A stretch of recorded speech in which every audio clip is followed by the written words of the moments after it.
لله رب العالمين والعاقبة للمتقين والصلاة والسلام على سيد الأنبياء والمرسلين وعلى آله وأصحابه الطيبين الطاهرين أما بعد فأعوذ بالله من الشيطان الرجيم بسم الله الرحمن الرحيم إن عذاب ربك لواقع ما له من دافع صدق اللہ العظیم.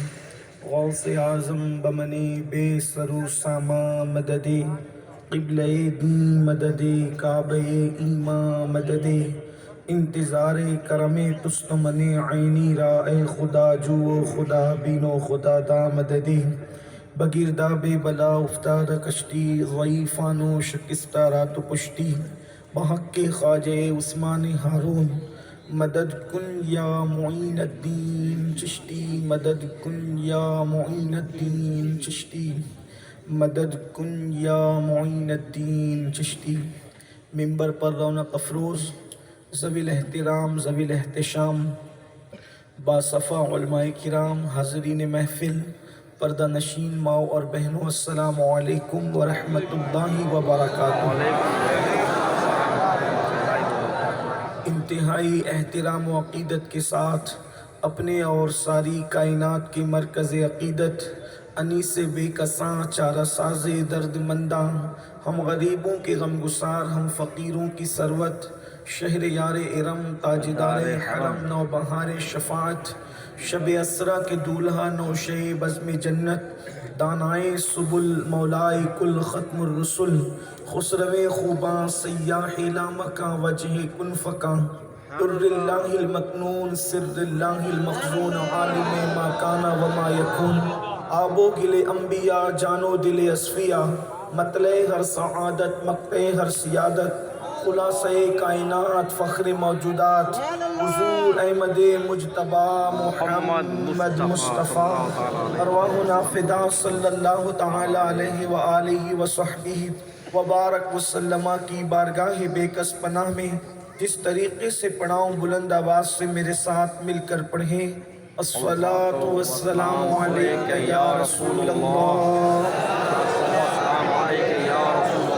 الصلاۃ والسلام علیک یا نبی اللہ والسلام علیک یا نبی اللہ الصلاۃ والسلام علیک یا حبیب اللہ والسلام علیک یا حبیب اللہ وعلی آلک واصحابک یا نور اللہ وعلی آلک واصحابک یا نور اللہ صلی اللہ تعالی علیہ وسلم. صلی اللہ تعالی علیہ وسلم. دن لہو میں کھونا تجھے شب صبح تک سونا تجھے دن لہو میں کھونا تجھے شب صبح تک سونا تجھے شرم نبی خوف خدا یہ بھی نہیں وہ بھی نہیں رزق خدا کھایا کیا فرمان حق ٹالا کیا شکر کرم ترس سزا یہ بھی نہیں وہ بھی نہیں اور ڈر تھا کہ عصیاں کی سزا اب ہوگی یا روز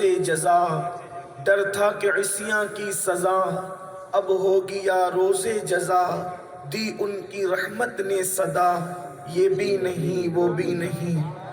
آج کی یہ محفل اصلاح عقائد و اعمال کے حوالے سے آپ کے اس محلے میں انعقاد پذیر ہے اور مجھ سے پیشتر دنیائے سنیت کی وہ عبقری ہستی جس کے خطابات نے پوری دنیا میں انقلاب برپا کیے ہیں ہمارے قائد ہمارے امیر ان کا خطاب آپ فرما چکے اور ان کے خطاب کے بعد اپنے خطاب کی کوئی حیثیت ہی نہیں. اگر میں خطیب بھی ہوتا تب بھی لیکن میں تو کوئی خطیب اور ادیب بھی نہیں مگر مجھے حکم ہے کہ کچھ معروضات پیش کروں سو اپنا درد دل لے کر آپ کے دلوں کی چوکھٹ کے دروازے پر حاضر ہوں اور اللہ سے دعا کرتا ہوں کہ میرا اللہ مجھے حق کہنے اور آپ تمامی خواتین و حضرات کو حق سن کر اس پر عمل کرنے اور اسے عام کرنے کی توفیق عطا فرمائے. عقل مند انسان کی پہچان یہ ہے ہوشیار اور دانشور انسان کی پہچان یہ ہے کہ جب بھی وہ کوئی کام کا آغاز کرتا ہے یا وہ کوئی کام کرنے کا ارادہ کرتا ہے تو اس کے اینڈ پر اس کی نظر ہوتی ہے کہ اس کا اینڈ کیا ہوگا۔ مثال کے طور پر اگر کوئی ایسے راستے پر انسان چلنا شروع کرے جس کا اینڈ جو ہے جا کر کے کسی دلدل میں ہوتا ہو، کسی کھاڑی میں ہوتا ہو، کسی کنویں میں ہوتا ہو، تو انسان اس راستے پر نہیں چلے گا۔ حالانکہ شروع میں وہ راستہ اچھا راستہ ہے لیکن اینڈ اس کا جو ہے وہ دلدل پر ہے، تو آدمی وہاں جائے گا ہی نہیں۔ کوئی ایسا راستہ جو انسان کو نقصان کی طرف لے جاتا ہو، مثال کے طور پر اگر آپ تاجر ہیں، تجارت کرتے ہیں، تو شروعات میں آپ پہلے بیٹھ کر کے غور کرتے ہیں اس میدان میں قدم رکھوں کہ نہیں رکھوں۔ اگر میں اس میدان میں قدم رکھوں گا اینڈ پر مجھے فائدہ ہوگا کہ نقصان ہوگا۔ اگر آپ کو فائدہ ہوتا ہے تو آپ اس راستے جاتے ہیں، اور اگر نقصان ہوتا ہے تو آپ اس راستے شروع ہی میں چلنے کے لیے تیار نہیں ہوتے۔ اسی طریقے سے اگر آپ ایک طالب علم ہے، آپ کسی بھی فیلڈ کو چنتے ہیں تو چننے سے پہلے آپ سوچتے چلیں یہ شروعات کی کلاسز آسان ہے لیکن آخر میرے بس کا نہیں، اینڈ میرے لیے نقصان دہ ہے، تو آپ اس راستے پر نہیں جاتے۔ یہی تو طریقہ ہے زندگی جینے کا۔ اس سے بڑا نادان، اس سے بڑا ضیاکار، اس سے بڑا بے وقوف انسان کون ہوگا کہ جس کو اینڈ کے انجام کا اندازہ ہو کہ نقصان دہ ہے، اس کے باوجود بھی وہ اس راستے پر چلے۔ ایسا ہوشیار آدمی نہیں کر سکتا۔ ایک بے وقوف انسان، ایک انتہائی ضیاکار انسان، ایک انتہائی نادان انسان ایسا کر سکتا ہے۔ ہر کام کی شروعات سے پہلے اس کے انجام پر غور کر لینا، یہ ہوشیار لوگوں کی پہچان ہے، یہ دانا لوگوں کی پہچان ہے، یہ اچھے لوگوں کی پہچان ہے۔ کام کی شروعات کرنے سے پہلے انسان اگر انجام کی فکر کر لے تو انسان بڑے بڑے نقصانات سے بچ جاتا ہے، بڑے بڑے مسائل سے بچ جاتا ہے، بڑی بڑی تکلیفوں سے بچ جاتا ہے۔ مثال کے طور پر اگر آپ کہیں پر گئے ہوئے ہیں، وہاں جانے کے انجام اچھا ہوگا یا برا، آپ اس پر غور کر لیتے ہیں۔ آپ کوئی چیز کھا رہے ہیں، اس کا انجام اچھا ہوگا یا برا، آپ اس پہ غور کر لیتے ہیں۔ مثال کے طور پر اللہ اکبر، زہر کہاں نہیں ملتا، زہر ہر جگہ میسر ہوتا ہے، لیکن کیا انسان زہر خرید کر کے کھاتا ہے؟ نہیں کھاتا، کیونکہ پتہ ہے کہ انجام برا ہے۔ جب زہر کھائیں گے تو زہر کھانے کے نتیجے میں یہ ہوگا کہ زندگی کا چراغ گل ہو جائے گا، زندگی کا سورج غروب ہو جائے گا، زندگی کے چاند کو گرہن لگ جائے گا۔ اسی لیے تو انسان جو ہے وہ زہر نہیں کھاتا، کیونکہ انجام برا ہے۔ اب میرے آقا صلی اللہ علیہ وسلم کے غلاموں، مجھے بتاؤ، جس کام کا انجام اچھا نہ ہو آپ کو کام نہیں کرتے، لیکن انسان دنیا کے کاموں میں اس پہ نظر رکھتا ہے کہ جس کا انجام برا ہو اس کی طرف نہیں جاتا، کانٹوں کی راہ نہیں جاتا، دلدل کی راہ نہیں جاتا۔ اب میں آپ سے پوچھتا ہوں، جب دنیا کے معاملے میں اتنے حساس ہو، دنیا کے معاملے میں اتنے ہوشیار ہو، تو آخرت کے معاملے میں نادان کیوں ہو؟ اس راستے پر کیوں جا رہے ہو جس کا انجام جہنم ہے؟ اس راہ پر کیوں جا رہے ہو جس کا انجام اللہ کا عذاب ہے؟ اس راہ پر کیوں جا رہے ہو جس کا انجام اللہ کی ناراضگی ہے؟ میرے پیارے آقا صلی اللہ علیہ وسلم کے پیارے دیوانوں، میں بہت لمبی چوڑی گفتگو کرنے نہیں آیا، بہت تھوڑی دیر آپ کے درمیان رہ کر کے گزرنا چاہتا ہوں، تھوڑی میری بات میں توجہ کرنا۔ انسان کس راستے پہ جا رہا ہے؟ جان بوجھ کر جہنم کے راستے پہ جا رہا ہے، اور قرآن کہتا ہے یا ایھا الذین آمنوا قوا انفسکم واہلیکم نارا وقودھا الناس والحجارہ، اے ایمان والو اپنے آپ کو بھی جہنم کی آگ سے بچاؤ اور اپنے اہل و عیال کو یعنی اپنی اولاد کو بھی جہنم کی آگ سے بچاؤ، اس لیے کہ دنیا کی کوئی طاقت آپ کو اللہ کے عذاب سے بچا نہیں سکتی۔ میرا اللہ قرآن میں ارشاد فرماتا ہے ان عذاب ربک لواقع، بے شک تیرے رب کا عذاب واقع ہو کر رہے گا۔ اور جب اللہ تجھے عذاب دینے کا فیصلہ کر لے، ما لہو من دافع، پھر دنیا کی کوئی طاقت اللہ کا عذاب تجھ سے دور نہیں کر سکتی۔ یہ جو میری قوم کے ذہن و دماغ میں بات بیٹھی ہے، ہم کچھ بھی کریں ہم پر اللہ کا عذاب نہیں آ سکتا، ہم کچھ بھی کریں ہم پہ اللہ کا عذاب نہیں آ سکتا۔ بڑی معذرت کے ساتھ اس امت پر، امت محمدیہ پر اجتماعی عذاب اللہ کا نہیں آ سکتا، لیکن انفرادی عذاب اللہ کا آ سکتا ہے، آتا ہے اور آ رہا ہے۔ جب بھی تم گناہ کر کے اللہ کو ناراض کرو گے، اللہ کا عذاب آئے گا، کسی شکل میں آئے گا۔ اور اگر آپ بیٹھیں گے اور تھوڑی دیر غور کریں گے تو ابھی سمجھ میں آئے گا کہ اللہ کے عذاب میں کون کون مبتلا ہے اور کس کس اعتبار سے مبتلا ہے۔ میں آپ کو کچھ نہ کہوں گا، آپ مجھے کچھ نہ کہیں گے، بہت ہو گیا ایک دوسرے کو کہنا۔ ہم اپنے آپ میں ڈوب کر سوچیں گے کہ میں اللہ کے عذاب میں گرفتار تو نہیں، میں اللہ کے عذاب میں گرفتار تو نہیں، اللہ مجھ سے راضی ہے کہ ناراض ہے۔ یہی بیٹھے بیٹھے آپ قرآن و حدیث کی روشنی میں آئینہ دیکھیں گے آپ، اور پھر فیصلہ کر کے جانا کہ اللہ راضی ہے کہ ناراض ہے، اللہ کے عذاب میں گرفتار ہو کہ نہیں ہو۔ اور پھر جب دنیا ہی میں اللہ کے عذاب میں گرفتار ہو تو مرنے کے بعد عذاب سے چھٹکارا کیسے مل سکتا ہے، مرنے کے بعد جنت کیسے مل سکتی ہے۔ میرے پیارے آقا صلی اللہ علیہ وآلہ وسلم کے دیوانوں، میں نے یہ جو آیہ کریمہ پڑھی ہے، ان عذاب ربک لواقع، جب یہ آیہ کریمہ سیدنا عمر ابن خطاب فاروق اعظم رضی اللہ تعالیٰ عنہ کے سامنے کسی نے پڑھی تو فاروق اعظم زمین پہ گر کر کے بے ہوش ہو گئے، اور جب ہوش آیا تو کئی دن تک کہ آپ کی طبیعت علیل رہی، آپ بیمار رہے، لوگ آپ کی عیادت کرتے رہے۔ جن کو نبی نے جنت کی بشارت دی تھی وہ عذاب کی آیتیں سن کر ایسے روتے تھے، ایسے بے ہوش ہوتے تھے، اور جن کے لیے جنت کی کوئی بشارت نہیں، آج وہ گھمنڈ میں ہے۔ ہم زنا کے اڈوں کو آباد کریں، ہمیں جنت میں جانے سے کون روک سکتا ہے؟ ہم شراب کے اڈوں کو آباد کریں، ہمیں جنت میں جانے سے کون روک سکتا ہے؟ ہم تاش کے پتے کھیلتے رہیں، ہمیں جنت میں جانے سے کون روک سکتا ہے؟ بڑی معذرت کے ساتھ، کیونکہ آپ کو تو سبق پڑھا دیا گیا ہے نا کہ آپ جنت میں جاؤ گے، آپ جنتی ہو کیونکہ سنی ہو، سنی ہو جنت میں جاؤ گے۔ میری بات یاد رکھنا، خود فریبی میں گرفتار ہو، جس راستے پہ تم چل رہے ہو وہ کسی اعتبار سے سنیت کا راستہ نہیں ہے۔ یہ کون سی سنیت ہے کہ آپ جمعہ کی صرف 2 رکعت نماز پڑھیں اور 2 رکعت پڑھ کر کے ایسے مسجد سے بھاگے جیسے اسکول کی چھٹی ہونے پر کلاس روم سے اسکول کے بچے بھاگتے ہیں؟ کیا ایمان والے بھی مسجد سے ایسے بھاگا کرتے ہیں کہ مسجد سے ایمان والے اسی طریقے سے نکلا کرتے ہیں؟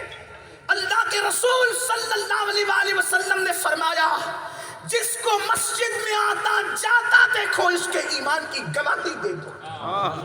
ایمان کی گواہی تو مسجد میں آنے جانے پر دی گئی ہے، ان لوگوں کو مسجد کی کبوتری کہا گیا ہے۔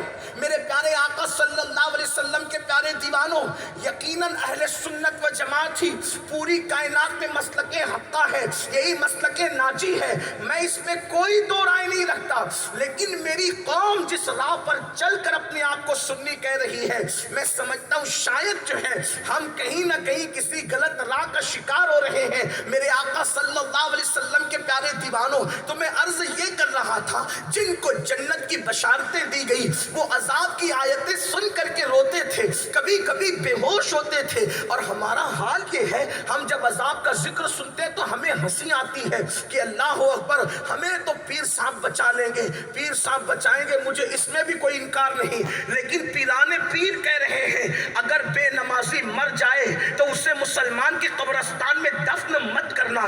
جب پیران پیر بے نمازی کو مسلمانوں کے قبرستان میں دفن کرنا گوارا نہیں کرتے تو پیران پیر بے نمازی کو جنت میں داخل کروانا کیسے گوارا کریں گے؟ کبھی اس پر تو غور کیا ہوتا، کبھی اس پر تو سوچا ہوتا۔ میرے پیارے آقا صلی اللہ علیہ وسلم کے پیارے دیوانوں، فقی ابو اللہ سمرقندی رحمت اللہ تعالی علیہ لکھتے ہیں کہ اللہ کے رسول صلی اللہ علیہ وآلہ وسلم کا فرمان ہے، میں حدیث پیش کر رہا ہوں، میرے جوانوں کی توجہ چاہتا ہوں۔ اللہ کے حبیب غیب کا نبی صلی اللہ علیہ وآلہ وسلم نے فرمایا، جسے اللہ نے صحت دی ہو، یعنی وہ بیمار نہیں ہو، وہ معذور نہیں ہو، اللہ نے صحت دی ہو، صحت کے باوجود جو نماز پڑھنے مسجد میں نہیں آتا، جو صحت کے باوجود نماز نہیں پڑھتا، اللہ کے رسول علیہ السلام فرماتے ہیں اس سے اللہ بھی بیزار ہے، اللہ کے فرشتے بھی بیزار ہے، اللہ کے انبیاء بھی بیزار ہے، اور میں محمد خود بھی اس سے بیزار ہوں جو مسجد میں نماز کے لیے نہیں آتا۔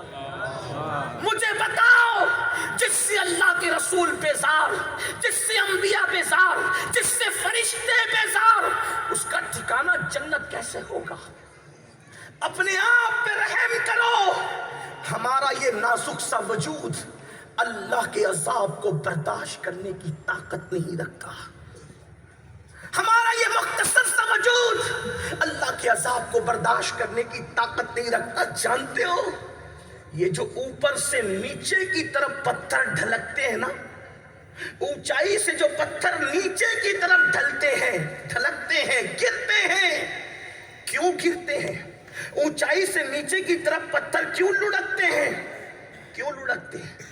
قرآن کہتا ہے جب پتھروں پر اللہ کا خوف غالب آتا ہے، جب پتھروں پر اللہ کی خشیت غالب آتی ہے تو اس وقت اوپر سے نیچے کی طرف پتھر لڑکتے ہیں۔ پتھر پڑے پڑے ٹوٹ کیوں جاتے ہیں؟ پتھر پڑے پڑے ٹکڑے ٹکڑے کیوں ہو جاتے ہیں؟ تو اللہ پاک قرآن میں فرماتا ہے کہ پتھروں پر اللہ کا خوف غالب آتا ہے تو پتھر پڑے پڑے ٹوٹ جاتے ہیں۔ یہ پتھروں سے پانی کیوں نکلتا ہے؟ اللہ قرآن میں فرماتا ہے یہ جو پتھروں سے پانی نکلتا ہے اللہ کے خوف سے یہ پتھر روتے ہیں، ان کے آنسو بہتے ہیں جن کو تم پانی کہتے ہو۔ مجھے بتاؤ پتھر اللہ کے خوف سے لڑکے، پتھر اللہ کے خوف سے ٹوٹ جائے، پتھر اللہ کے خوف سے آنسو بہائے، لیکن اے مسلمان تجھے کیا ہوا؟ اے میری قوم کے جوان تجھے کیا ہوا؟ کیا تو پتھروں سے بھی زیادہ سخت دل ہو گیا؟ اللہ اکبر۔ وہ گناہ نہ کر کے، وہ نیکیاں کر کے رونے والے تھے جن کو جنت کی بشارتیں ملی تھی، اور ہم گناہ کر کے بھی بہت اطمینان سے ٹھنڈے بیٹھے ہوئے ہیں، مولانا ہم جنت میں نہ جائیں گے تو کون جائے گا؟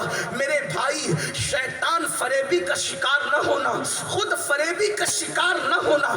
آپ جانتے ہو، آؤ ذرا ایک حدیث مبارکہ سن لو، دل کے کانوں سے سن لو، اللہ کرے کسی کے دل میں بات اتر جائے۔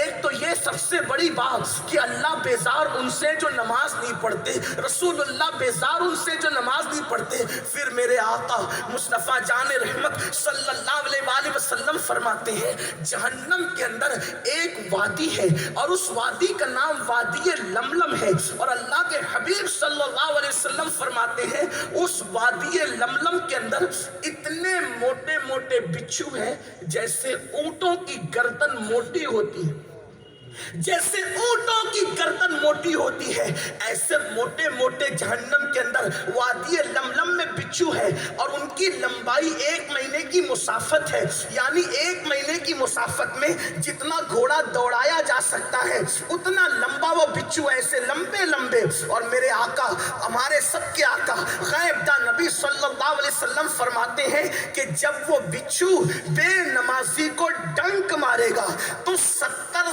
سال تک کہ وہ زہر اس کے جسم کے اندر گھومتا رہے گا اور اس کو تکلیف پہنچاتا رہے گا، یہاں تک کہ اس کا گوشت جھڑ جھڑ کے گرے گا، یہاں تک کہ اس کی ہڈیاں ٹوٹ جائے گی۔ اب تھوڑی دیر مجھے بتاؤ، واٹس ایپ کے لیے گھنٹوں نکالنے والے میرے بھائی، فیس بک پر گھنٹوں قربان کرنے والے میرے بھائی، اللہ اکبر، دنیا کی روزی روٹی کمانے کے لیے 10 گھنٹہ 12 گھنٹہ محنت کرنے والے میرے بھائی، مجھے بتاؤ کہ تو نے سب کے لیے کمایا۔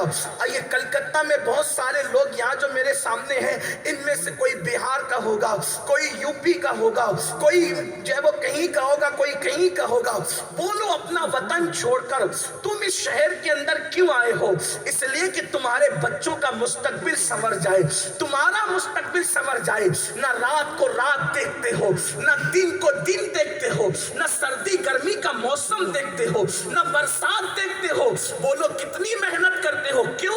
میرے بچوں کا مستقبل سنور جائے، میرا مستقبل سنور جائے۔ میرے بھائی، جس دنیا کو ختم ہونا ہے، اس دنیا میں ہمیشہ رہنا ہی نہیں، اس دنیا کے مستقبل کے لیے تو نے 12 گھنٹے محنت کی، تو نے 18 گھنٹے محنت کی، اور جو آخرت کبھی ختم ہونے والی نہیں ہے اس کے لیے تم نے کیا وقت نکالا، اس کے لیے تم نے کیا محنت کی؟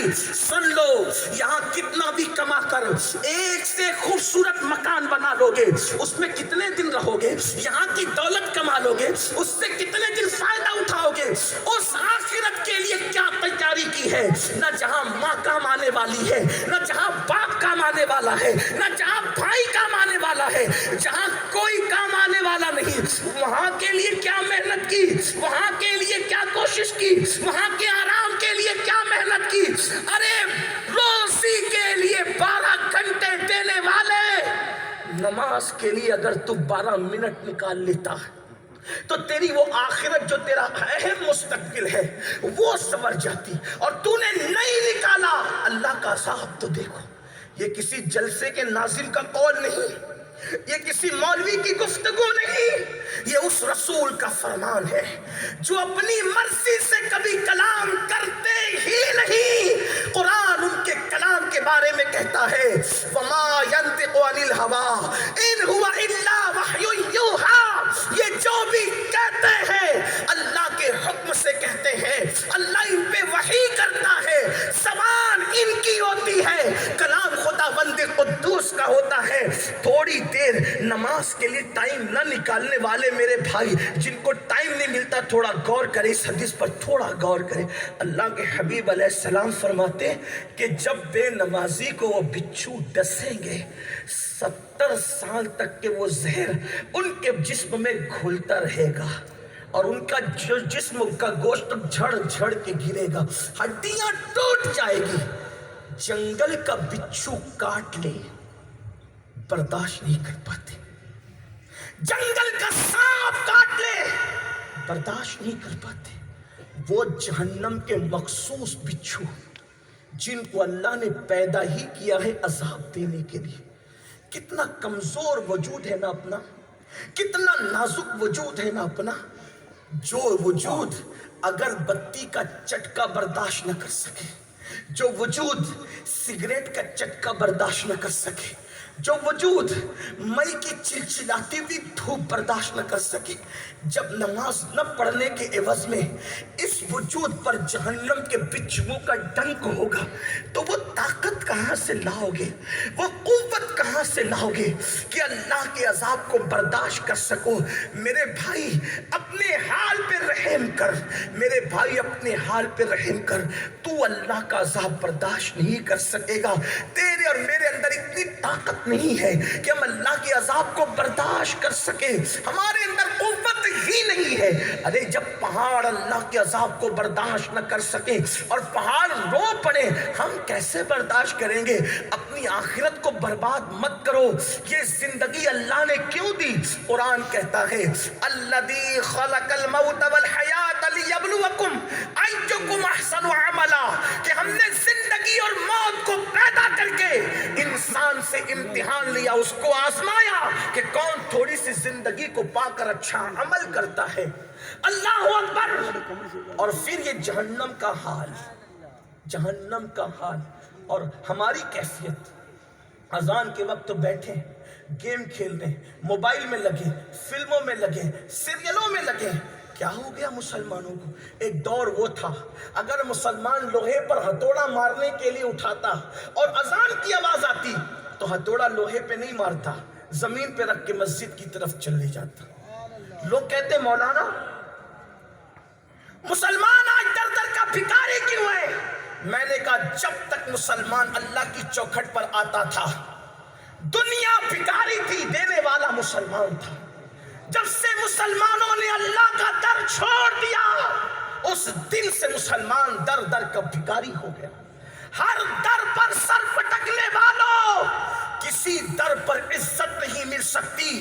اگر کھویا ہوا وقار چاہتے ہو، آؤ میرے اللہ کے در سے اپنے رشتے کو جوڑو، میرے رب کے در سے اپنے رشتے کو جوڑو، سجدے کے پابند بنو. اللہ کے رسول علیہ الصلوۃ والتسلیم فرماتے ہیں جب بندہ اذان سن کر مسجد کی طرف چل پڑتا ہے اور جب وہ مسجد میں آتا ہے اور اپنا سر اللہ کی بارگاہ میں جھکاتا ہے تو اللہ فرشتوں پہ مباحات فرماتے ہوئے کہتا ہے اے فرشتوں دیکھو تو صحیح، یہ سب کو چھوڑ کر میری بارگاہ میں آ کے سر جھکا دیا ہے. مجھے میری عزت و جلال کی قسم، جس کا سر میری بارگاہ میں جھک گیا اب اسے کسی غیر کے آگے کبھی جھکنے نہیں دوں گا. میرے پیارے آقا علیہ السلام کے پیارے دیوانوں، آؤ آؤ اللہ کی عبادت کی طرف، آؤ اللہ سے رشتے کو جوڑو، کب تک گناہوں میں ڈوبے رہو گے؟ بزرگوں نے فرمایا جہاں گناہ ہے وہاں فنا ہے۔ گناہ کی جگہ کبھی عزت نہیں، گناہ کی جگہ کبھی سکون نہیں، گناہ کی جگہ کبھی قرار نہیں۔ بہت سارے لوگ سوچتے ہیں یار اللہ کریم ہے، اللہ کریم ہے معاف کر دے گا۔ میں نے کہا میری قوم نے اللہ کی شان رحمت کو دیکھا، لیکن میری قوم نے اللہ کی شان غیرت پر کبھی توجہ نہیں کی۔ بات سمجھنا، جیسے وہ رحمت میں بے مثل و بے مثال ہے، وہ غیرت میں بھی بے مثل و بے مثال۔ اب وہ کس کس کو عذاب دیتا ہے؟ تھوڑا سننا غور سے سننا۔ ہم کیا سوچ بیٹھے مجھے سمجھ میں نہیں آتا۔ دین کی پوری شکل بگاڑ دی، دین کی پوری شکل بگاڑ دی۔ تین باتیں عرض کروں گا۔ عذاب کس کو دیتا ہے وہ سن لیجئے، ناراض کس سے وہ سن لیجئے، پھر اس کو کیسے منائے وہ سن لیجئے، اور بات مکمل کرتے ہیں۔ اس لیے کہ میں جن لوگوں کے ساتھ آیا انہیں فلائٹ پکڑنا ہے، مجھے ان کے ساتھ مجھے ملنے کے لیے جانا ہے، اس لیے میں اپنی گفتگو وقت پہ بالکل ختم کرنا چاہتا ہوں، لیکن تھوڑی دیر، ویسے بھی ان کی گفتگو کے بعد کوئی گفتگو کی ضرورت نہیں، لیکن آپ نے بٹھایا تو میں عرض کروں گا صرف تین بات۔ نمبر ایک، وہ عذاب کس کس کو دیتا ہے؟ ان علماء سے پوچھو، نبی کی بیویاں کوئی ایری غیری تو نہیں ہوتی ہے نا، بلکہ ہمارے اہل سنت کے عقیدے میں یہ ہے نبی کی بیوی معاذ اللہ ایمان والی نہ ہو نہ صحیح، کبھی کسی مقام پر ایسا ہوا کہ ایمان والی نہ ہو نہ صحیح، لیکن نبی کی بیوی کبھی بدکار نہیں ہو سکتی۔ یہ اہل سنت کے عقائد میں ہمارے علماء کو مدرسوں میں پڑھایا جاتا ہے۔ بعض انبیاء ایسے ہوئے ہیں کہ جن کی بیویاں مسلمان نہیں ہوئی، ایسا ہوا، جیسے نوح علیہ السلام کی بیوی، لیکن کسی بھی نبی کی بیوی بدکار نہیں، اتنا یاد رکھنا، ٹھیک؟ کیونکہ کفر ہر مذہب میں برا نہیں سمجھا جاتا، کفر ہر مذہب میں برا نہیں سمجھا جاتا، لیکن بدی اور بدکاری ہر مذہب میں بری سمجھی جاتی۔ اس لیے یہ وہ عیب ہے جس کو ہر مذہب کے لوگ برا سمجھتے، تو نبی کی بیوی کبھی بدکار نہیں ہو سکتی۔ اب دو غور کرنا، لوط علیہ السلام کی قوم، لوط علیہ السلام کی قوم، ان میں چند گناہ تھے۔ اللهم صل على سيدنا وشفيعنا ونبينا حبيبنا مولانا محمد وبارك وسلم صلوا عليه الصلاة والسلام عليك يا رسول الله وعلى آلك وصحبه ایک بار حضور بلند آواز سے دوشی الصلاة رب والسلام صل عليك يا رسول وسلم الله وعلى دائما آلك ابدا علی وصحبه حبیبک خیر خلق۔